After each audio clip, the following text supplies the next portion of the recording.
memperhatikan dengan menjadi hal yang bermanfaat untuk kita kelak. Mari kita membudidayakan jamur, mari kita menyuarakan kepada masyarakat agar lebih dapat mengonsumsi jamur. Baik, sekian sambutan dari saya. Maka dengan ini acara kelas online mengenal budidaya jamur saya buka.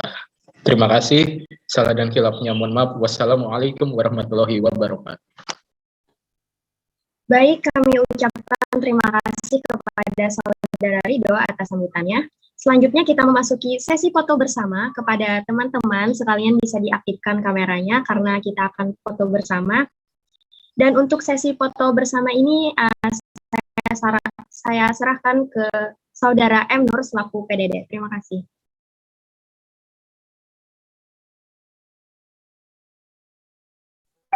Baik, izin masuk, izin foto share screen, foto screen. Saya hitung mundur. 3, 2, 1.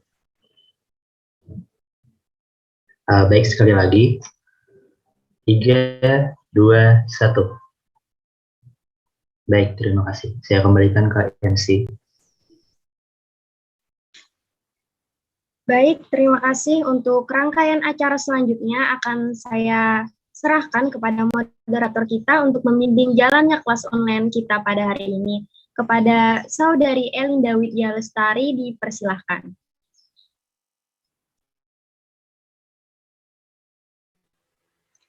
Baik, terima kasih MC atas kesempatannya. Sebelumnya, bagaimana kabar kawan-kawan semua? Semoga selalu dalam keadaan baik dan sehat selalu. Perkenalkan, saya Elinda Widya Lestari selaku moderator. Sebelum masuk ke materi, izinkan saya terlebih dahulu membacakan CV dari pemateri kita, yaitu Bapak Kristo.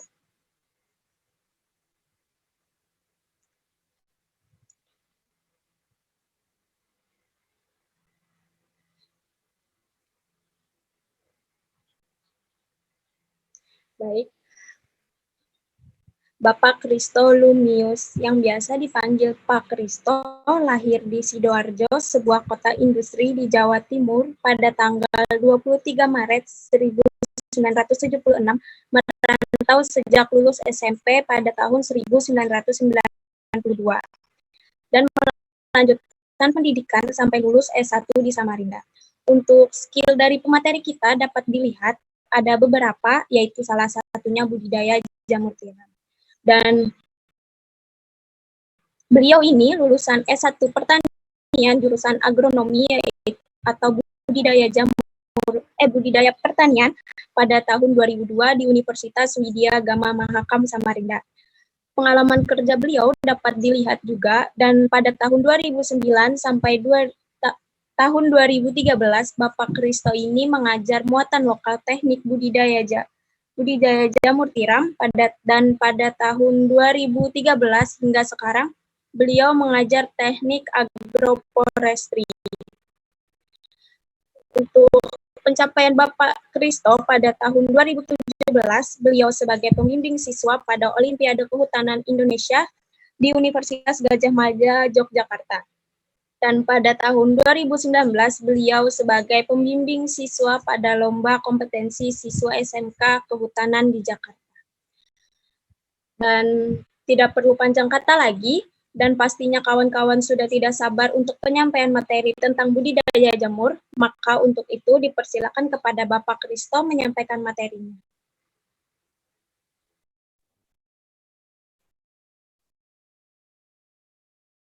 Baik, terima kasih atas kesempatan yang diberikan. Assalamualaikum warahmatullahi wabarakatuh. Shalom, selamat pagi. Om Swastiastu, Namo Buddhaya, salam kebajikan. Yang saya hormati Ketua Himpunan Mahasiswa Biologi APID ya, Universitas Lambung Mangkurat. Yang saya hormati Ketua Panitia, saya memanggilnya Mbak Maida. Yang saya banggakan adik-adik, saya panggil adik adik-adik ya, biar kelihatan lebih muda gitu ya. Adik-adik mahasiswa-mahasiswi Fakultas MIPA Biologi Universitas Lambung Mangkurat. Untuk kali yang pertama, marilah kita panjatkan puji syukur pada Tuhan Yang Maha Kuasa atas karunia-Nya sehingga kita semua dapat hadir dalam keadaan sehat walafiat ya. Saya menyampaikan terima kasih dan penghargaan atas kepercayaannya untuk menjadikan saya sebagai pemateri. Ya, semoga kepercayaan ini bisa saya jawab dengan membagikan pengalaman ya, pengalaman yang saya miliki selama beberapa tahun dalam bidang budidaya jamur. Saya akan mencoba untuk menjawab kepercayaan itu sesuai dengan kemampuan yang saya miliki. Izinkan saya untuk share screen. Sudah bisa ya, saya share screen ya.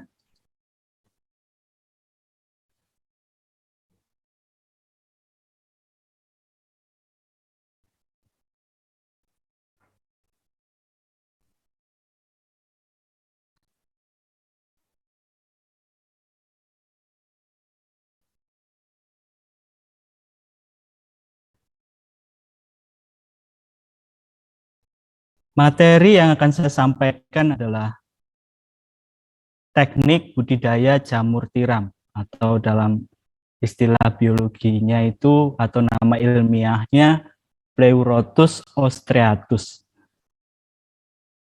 Nah, ini disampaikan pada acara kelas online Himpunan Mahasiswa Biologi APD Universitas Lambung Mangkurat Banjarmasin hari ini tanggal 26 Juni 2022.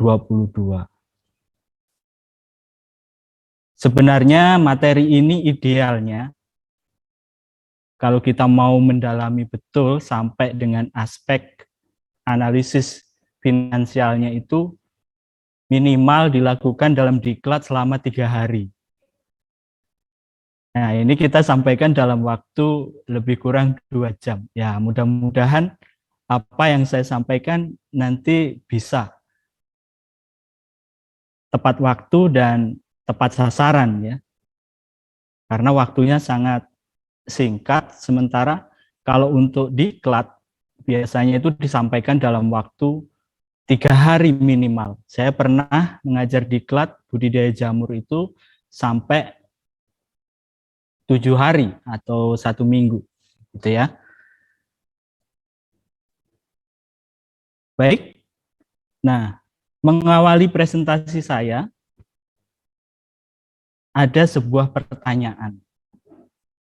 Sebuah pertanyaan yang biasa muncul di antara adik-adik mahasiswa yang hadir di Zoom ini, siapa yang suka makan jamur? Atau makan makanan yang berbahan jamur? Ada enggak? Ya, sulit ditemukan ya. Baik, alasannya apa? Masyarakat juga seperti dikatakan Ketua Himabio tadi, masyarakat kita kurang dalam konsumsi jamur. Ternyata alasan yang paling mendasar adalah takut keracunan. Nah, ini yang paling mendasar. Jadi alasannya itu karena takut keracunan. Ya, betul saja. Karena memang ada beberapa jenis jamur yang beracun. Bukan tanpa alasan mereka tidak suka makan jamur ya, karena memang banyak jamur yang beracun. Oke, dan jamur beracun ini memiliki penampilan atau bentuk yang mirip dengan jamur yang dapat dikonsumsi. Contohnya. Nah, nih, ini contoh beberapa jenis jamur yang beracun. Jamur autumn skullcap. Namanya aja sudah skullcap. Jadi tudungnya itu skull seperti tengkorak gitu ya. Atau Galerina marginata. Jamur ini kandungan mikotoksinnya dapat menyebabkan diare, muntah, hingga kerusakan liver atau organ hati, sehingga bisa menyebabkan kematian. Berikutnya, jamur webcap atau Cortinarius species. Cortinarius species kandungan racunnya itu dapat menyebabkan flu perut. Nah, anehnya lagi itu baru timbul setelah 2-3 hari kita mengkonsumsinya. Akibatnya itu bisa gagal ginjal dan bisa menyebabkan kematian. Ini bahaya. Yang ketiga adalah jamur Conosibefilaris ya. Kandungan mikotoksinnya bisa menyebabkan terjadinya masalah pencernaan berulang. Bisa menyebabkan gagal hati atau gagal fungsi hati dan ginjal.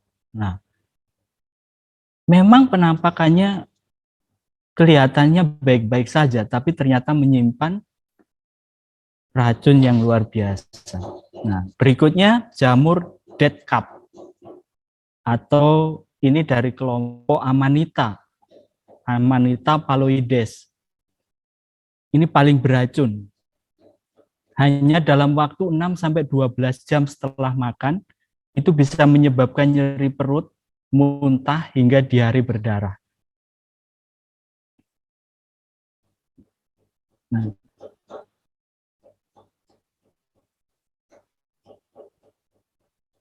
yang kelima, jamur angel wing, seperti sayap malaikat katanya ya. Kalau kita lihat bentuk penampakannya, ini mirip dengan jamur tiram yang biasa dijual di pasar-pasar. Tapi dia ini sangat beracun. Jamur angel wing itu memiliki kandungan sianida yang tinggi, sehingga berisiko untuk kehilangan nyawa kalau kita mengkonsumsinya. Oke, yang keenam, jamur deadly dapering, Lepiota bruneo incarnata.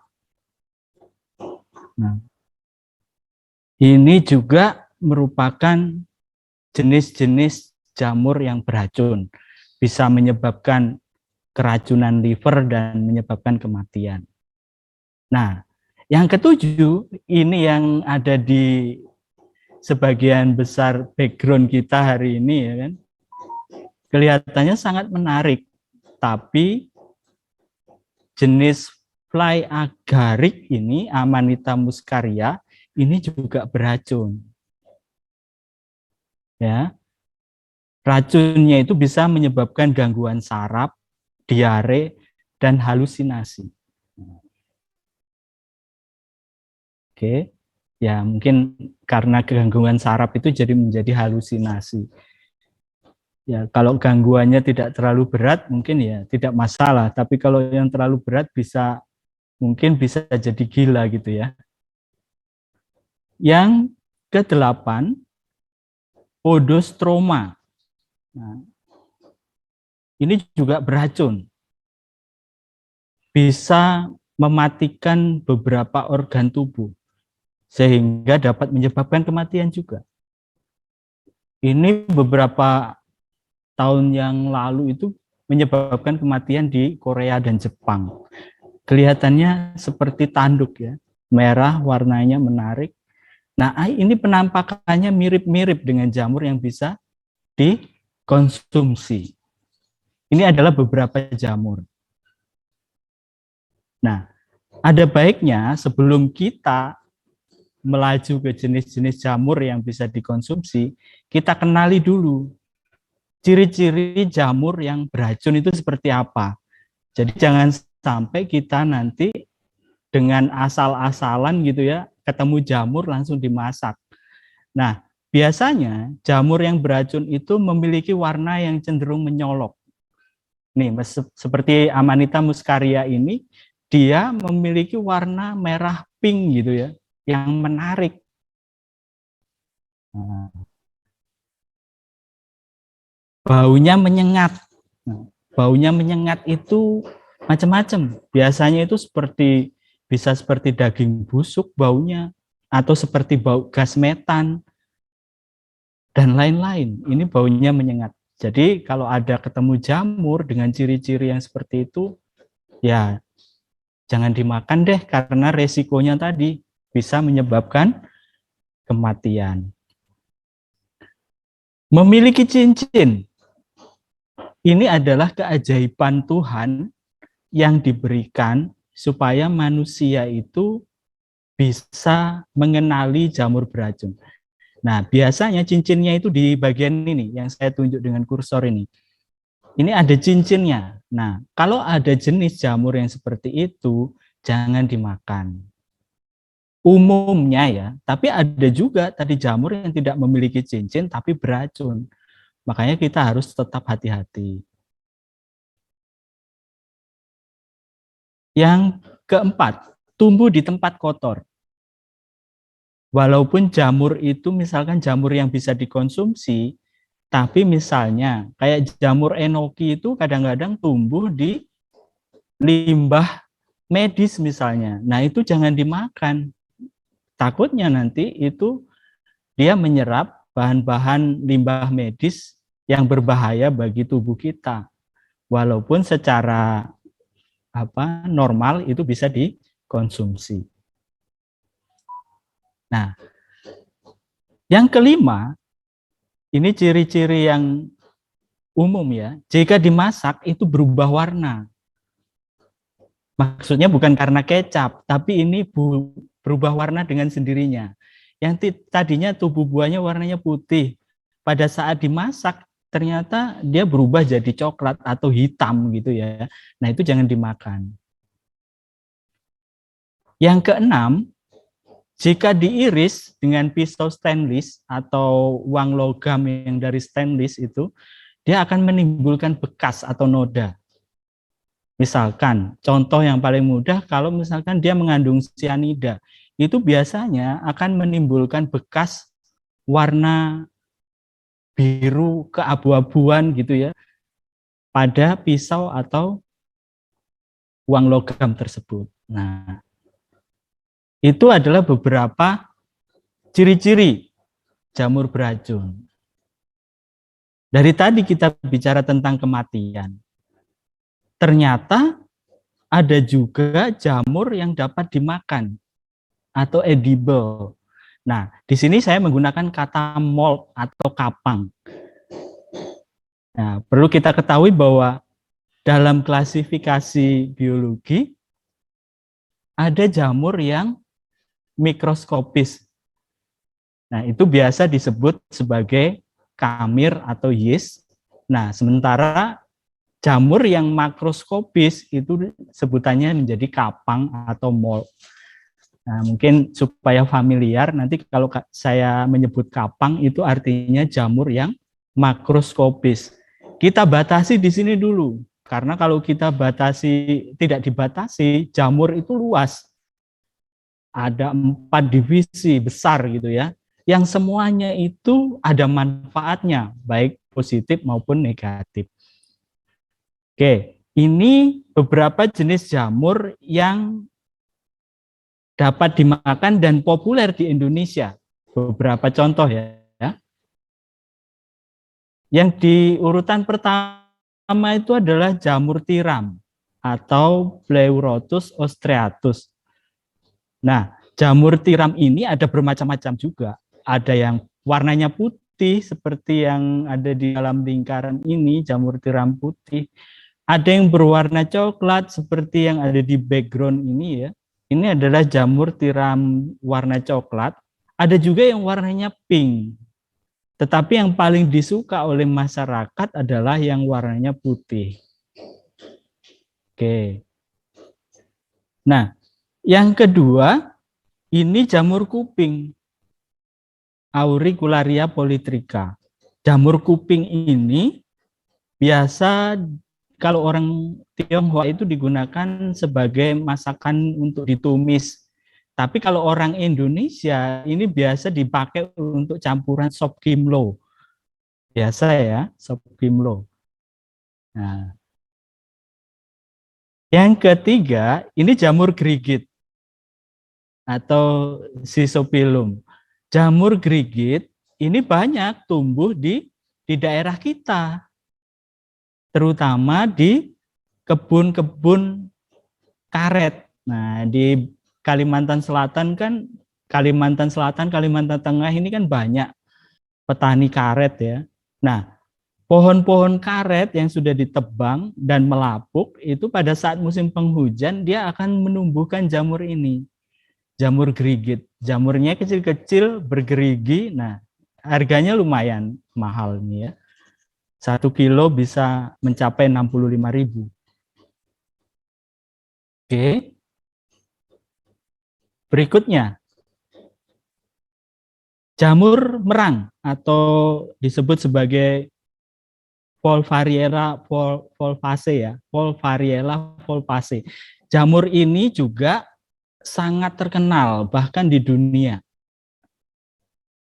Nah, jamur merang itu merupakan salah satu jamur yang memiliki cincin tapi bisa dikonsumsi. Ya, jamur merang. Mungkin beracun, tapi kadar racunnya tidak sampai mematikan. Jadi kalau kalian kebanyakan makan jamur merang, mungkin ada efeknya pusing-pusing sedikit gitu ya, biasa lah ya.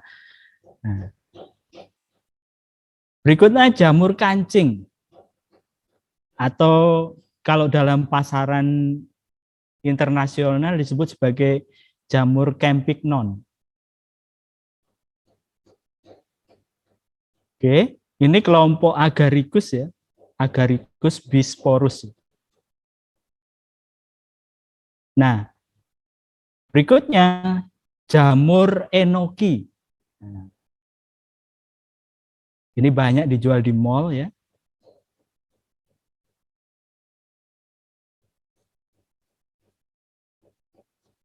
Nah, jamur sawit. Ini juga banyak. Di Banjar juga sering ini ditemuin. Sebenarnya jamur sawit ini juga masih dalam kelompok jamur merang, Volvariella ya. Oke, cuma beda tempat tumbuhnya. Kalau jamur merang tadi ya tumbuhnya di tempat merang. Merang itu adalah batang padi. Sementara kalau jamur sawit biasanya di TBS, tandan buah segar kelapa sawit yang sudah melapuk gitu ya. Jamur sawit. Berikutnya ini jamur barat. Jamur barat. Termitomyces. Nah, ini kalau menurut saya jamur ini rasanya enak, tapi budidayanya sulit. Belum banyak orang yang membudidayakan jamur barat. Jamur ini tumbuh pada saat musim penghujan. Ya, karena adanya pengaruh angin barat sehingga di Indonesia mengalami musim hujan, jamur ini tumbuhnya itu di pekarangan. Nah, medianya biasanya itu tanah ya, tanah biasa gitu. Nah, jamur ini cukup enak bila dikonsumsi ya. Nah, kelemahannya kita masih belum menemukan teknik budidayanya. Berikutnya jamur shiitake. Nah, jamur shiitake. Ini dari Jepang. Ini juga sangat mahal. Cuma kalau kita mau budidaya, ya cari jenis-jenis yang lokal Indonesia. Karena apa? Kalau jamur-jamur yang dari luar itu biasanya memerlukan penyesuaian terhadap kondisi iklim dan cuaca yang ada di Indonesia. Nah, biasanya memerlukan teknologi yang lebih rumit gitu ya. Baik. Nah, sebagai gambaran, ini data tahun 2018, tingkat konsumsi jamur per kapita per tahun, kita masih jauh. Negara-negara Eropa itu seperti Italia, Inggris, Jerman, itu mereka rata-rata konsumsinya itu 1,5 kg per kapita per tahun. Sedangkan Amerika Serikat itu 0,5 kg per kapita per tahun. Indonesia itu baru 0,18 ya. 0,18 kilo per kapita per tahun. Kecil ya. Oke. Nah, produksi jamur kita sempat mengalami produksi yang tinggi pada tahun 2016. Nah, di antara produsen jamur di dunia itu yang paling tinggi produksinya itu negara Italia.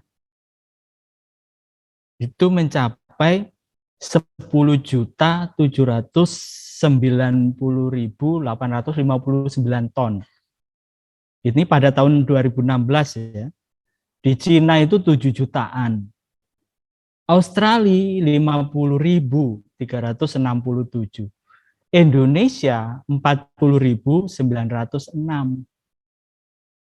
Jadi kalau konsumsi per kapitanya tadi 0,18, kalikan penduduk Indonesia saat ini 270 juta, itu kurang lebih 48.000 ton konsumsi jamur Indonesia per tahun. Oke. Nah, ada kesenjangan. Pada tahun 2018 produksinya itu 37.020 ton. Sementara konsumsinya 47.753 ton. Kesenjangan antara produksi dengan konsumsi. Nah, produksi ini menurun jika dibandingkan dengan yang tahun 2016 tadi. Artinya apa? Artinya masih ada peluang untuk usaha jamur ini. Masih ada peluang.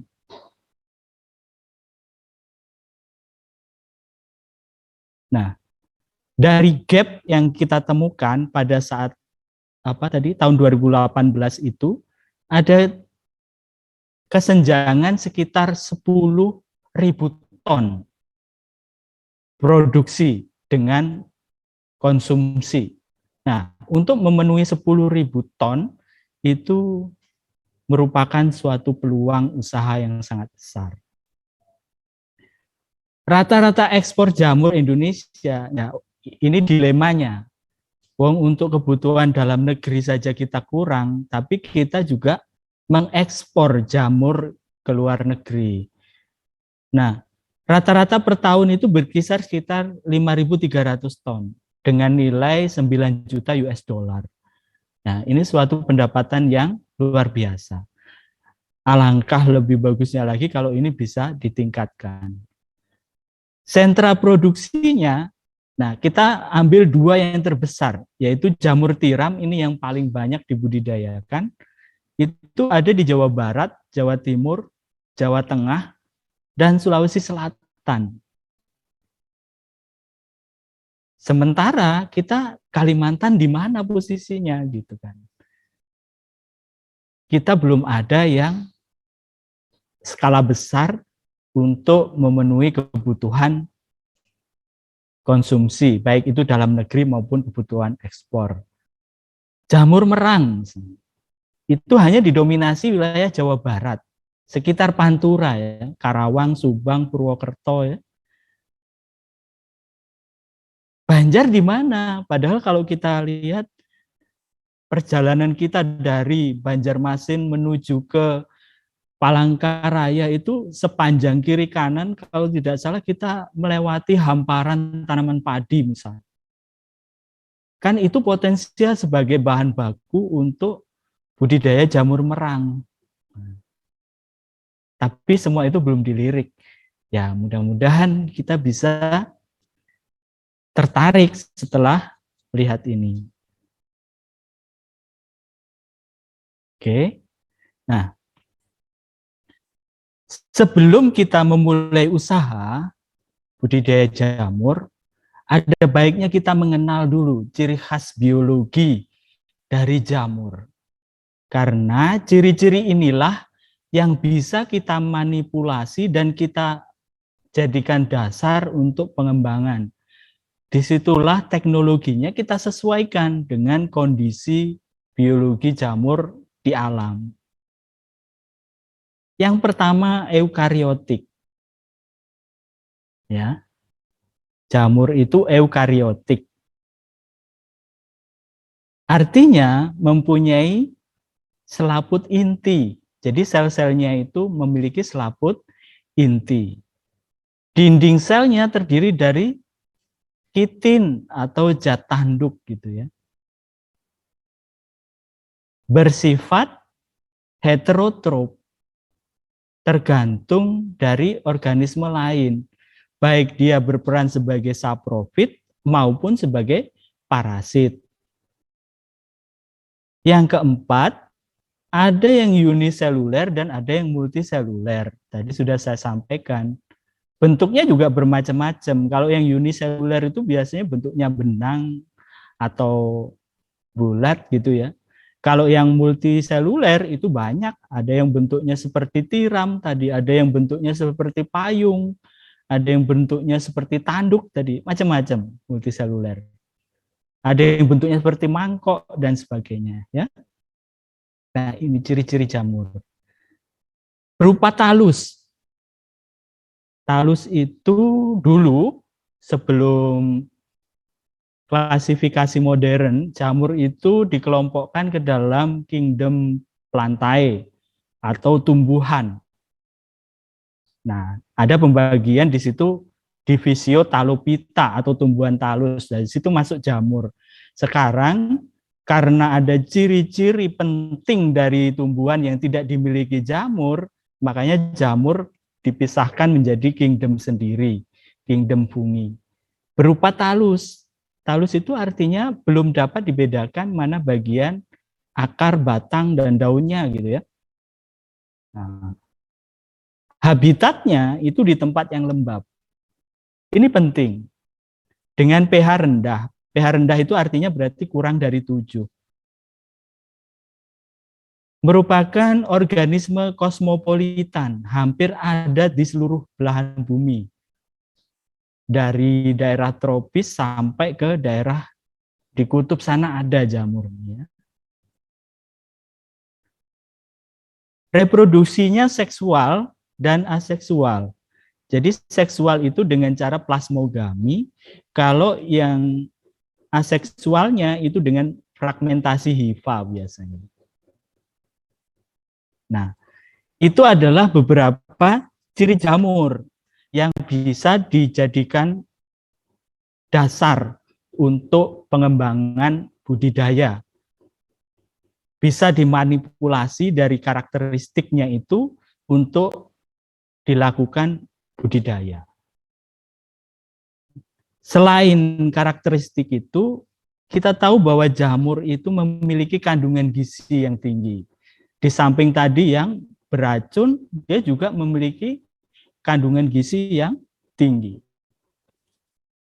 Jamur itu rendah kalori tapi kaya akan protein, serat, vitamin, serta mineral ya, mineral yang lain.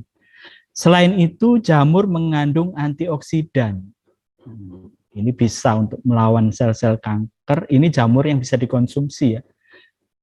Selenium, nah, ini salah satu senyawa atau zat yang bisa meningkatkan kemampuan otak, ya, kemampuan kognitif otak, bisa meningkatkan kecerdasan gitu ya, bisa menghindari kita dari penyakit Alzheimer atau pikun gitu ya. Nah, banyak manfaatnya. Mudah-mudahan dengan makan jamur kita bisa menjadi lebih cerdas gitu kan. Oleh karena itu, banyak olahan sekarang sebagai pengganti MSG itu kita banyak menemukan produk sebagai apa? Penambah cita rasa makanan atau pelezat makanan itu menggunakan bahan jamur. Bukan dari MSG lagi ya. Nah, dia mengandung polisakarida glukan. Glukan itu penting untuk mengatur kadar kolesterol dalam darah. Dia juga mengandung vitamin D2 atau ergokalsiferol. Vitamin D2 ini bisa meningkatkan kadar vitamin D di dalam darah. Oke. Nah, ini banyak manfaatnya. Belum lagi ada kandungan lain seperti kolagen, bisa menunda penuaan. Jadi kalau makan jamur kita bisa awet muda gitu ya. Oke. Nah, itu beberapa hal penting yang bisa dijadikan dasar untuk kita memulai proses budidaya. Nah, budidaya jamur kita harus bisa membedakan jenisnya dulu. Apakah dia termasuk jamur yang tumbuh di kayu yang sudah lapuk, atau dia biasa tumbuh di kompos atau seresah-seresah yang biasa ada di pekarangan gitu ya. Kita harus bisa membedakan. Contoh jamur yang hidup di seresah misalkan atau sisa-sisa tanaman padi itu tadi jenis jamur merang, Volpariella volpaceae tadi ya. Jamur sawit tadi ya. Itu tumbuhnya di kompos. Ada jamur enoki itu juga di kompos, jamur campignon. Nah, ada yang tumbuh di kayu yang lapuk. Misalkan jamur tiram, nah itu tumbuhnya di kayu. Jamur shiitake tadi ya. Terus ada jamur kuping. Beberapa pengamatan saya menemukan jamur kuping itu tumbuh baik di tanaman rambutan yang sudah lapuk. Jadi kalau ada pohon rambutan, coba saja kalau memang itu sudah tidak produktif, ditebang terus batangnya dibiarkan melapuk, nanti suatu saat dia akan ditumbuhin oleh jamur kuping. Nah, teknik budidaya jamur itu menggunakan teknik kultur spora dan kultur jaringan. Karena tadi jamur itu bukan tumbuhan yang bisa menghasilkan biji. Kalau tumbuhan bisa dibudidayakan dengan bijinya. Tapi karena jamur tidak memiliki biji, dia dibudidayakan dengan teknik kultur spora atau kultur jaringan. Nah, ini nyambung nih dengan MIPA biologi gitu ya. Oke. Nah, saya akan batasi. Secara umum, budidaya jamur itu hampir sama prosesnya. Secara umum. Yang membedakan itu tadi adalah medianya. Apakah dia tergolong media jamur kayu atau jamur kompos. Nah, urutan proses budidaya yang selama ini kami lakukan, jika itu dimulai dari nol, yaitu dimulai dengan kultur murni. Kultur murni ini adalah isolasi spora atau jaringan dari induk, dari eksplan induk ya. Nah, kultur murni ini akan menghasilkan bibit yang nanti dijadikan sebagai bibit induk. Jadi diturunkan lagi, ya. Setelah diperoleh bibit induk, kita bisa langsung mengaplikasikan pada backlog. Tapi kebanyakan petani kita atau pengusaha di bidang jamur, dia akan menurunkan lagi ke bibit semai atau F3. Nah, bibit F1 atau kultur murni ini, ada yang mengatakan bahwa ini F0, terserah ya. Silahkan digunakan apa saja karena tidak ada istilah khusus ya. Yang jelas pengertian kita harus sepaham bahwa kultur murni ini diambil dari tubuh buah jamur. Sementara F2 itu diambil dari hasil kultur murni, F3 diambil dari F2. Nah, F3 baru ke backlog. Bisa saja langsung, cuma mungkin kurang efisien atau kurang hemat ya. Sebenarnya kan bisa diperbanyak dengan F3, kalau langsung dari sini nanti dia akan memerlukan biaya yang lebih besar. Nah, dari backlog dilakukan inokulasi dan inkubasi. Jadi ini backlog namanya, istilah untuk media tumbuh jamur. Ya, log yang dimasukkan ke dalam bag gitu kan. Lognya itu dalam bentuk serbuk, bukan kayu gelondongan. Setelah inokulasi dan inkubasi, masuk ke pemeliharaan. Dipelihara. Pemeliharaannya dikumbung, nanti akan saya jelaskan lebih lanjut. Nah, panen dan pasca panen. Hasil panen dan pasca panen bisa langsung dipasarkan dalam bentuk segar maupun olahan, dan sebagian bisa digunakan sebagai bahan untuk kultur murni. Nah, ini adalah urutan proses budidaya jamur yang secara umum dilakukan dengan teknik kultur jaringan maupun kultur spora. Kita mulai dengan kultur murni atau F1. F1 itu medianya PDA ya. Potato dextrose agar. Ini media yang umum digunakan untuk isolasi mikroorganisme dalam biologi.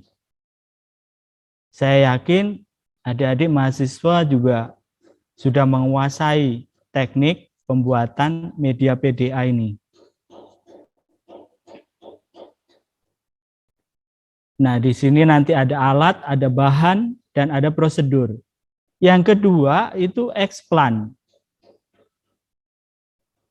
Explant itu bagian dari jamur yang akan dijadikan bahan untuk melakukan isolasi spora atau isolasi jaringan.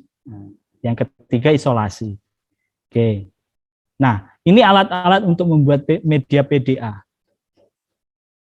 Ada kompor ya, ada panci, ada timbangan, ada saringan, tabung reaksi, ada pisau ya, terus ada telenan, ada sarung tangan karet dan sebagainya. Yang penting adalah ini ada autoclave. Kalau tidak punya autoclave, kita bisa menggunakan panci presto atau dandang ya, atau kukusan. Ini untuk melakukan sterilisasi. Baik. Nah, ini ya, ini uraiannya tadi ya, dari alat-alat yang dibutuhkan untuk membuat media PDA.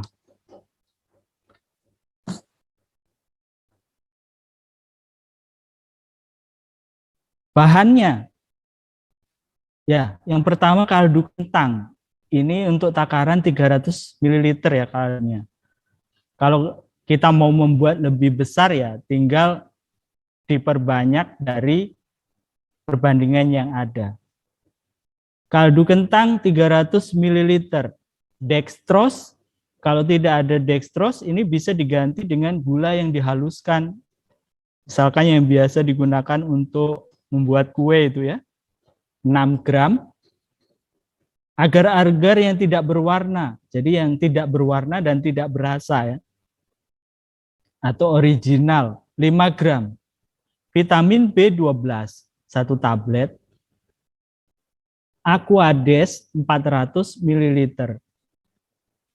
Hindarkan menggunakan air dari PDAM karena air dari PDAM itu dia mengandung kaporit. Nah, kaporit itu menghambat pertumbuhan miselium jamur, bahkan bisa mematikan ya. Jadi dalam semua prosesnya usahakan jangan menggunakan air PDAM.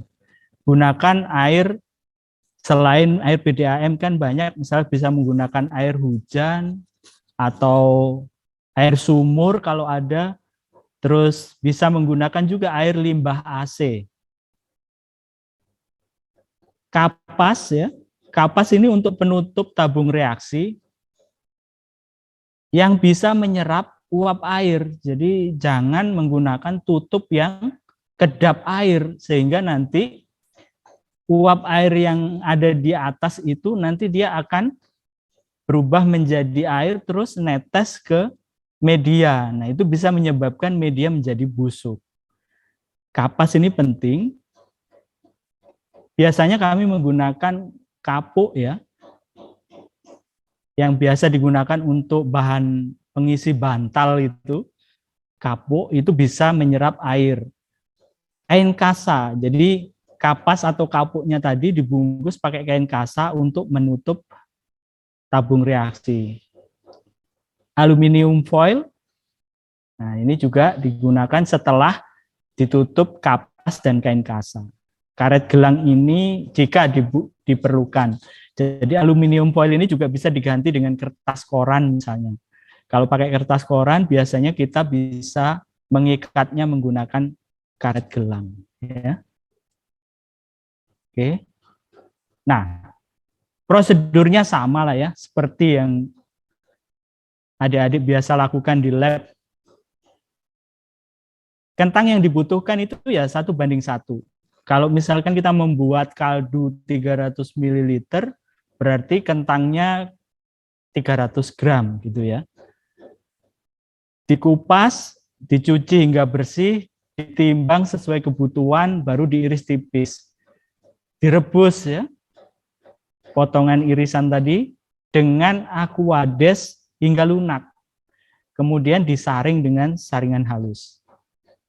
Pindahkan saringan ke dalam panci, tambahkan dextrose agar vitamin B12 yang sudah dihaluskan, rebus aduk secara konstan. Jika sudah mendidih, saring kembali dengan saringan halus. Hasil saringan inilah yang disebut dengan media PDA. PDA itu potato dextrose agar ya. Tuang media PDA ke dalam tabung reaksi kapasitas 25 ml yang telah dibersihkan sebelumnya atau disterilisasi sebelumnya. Nah, jadi alat-alat dan bahan yang akan digunakan, alat-alat ya terutama itu harus disterilisasi dulu. Bisa menggunakan autoclave atau bisa juga menggunakan alkohol ya. Nah,